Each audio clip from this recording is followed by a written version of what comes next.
দেনমোহরের টাকা যদি আপনি পরিশোধ না করেন তাহলে আপনার কতদিনের সাজা হতে পারে। আসলে দেনমোহরের টাকা আপনি যদি একবারেই পরিশোধ করতে না পারেন তাহলে আদালতে আবেদনের মাধ্যমে কয়েকটি কিস্তিতে পরিশোধ করতে পারেন।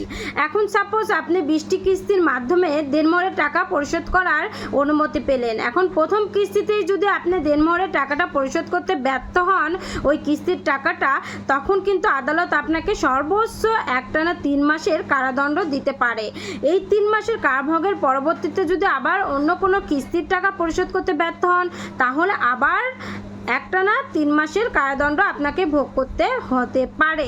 তবে এই কারাদণ্ড ভোগ করার পরেও যদি আপনি দেনমোহরের টাকা পরিশোধ না করেন তাহলে কিন্তু আদালত অন্য কোনো উপায়ে হলেও, যেমন আপনার সম্পত্তি ক্রয় করে হলেও আপনার থেকে দেনমোহরের টাকা উদ্ধার করবেই। তার মানে সাজা খাটলেই দেনমোহরের টাকা মওকুফ হবে না।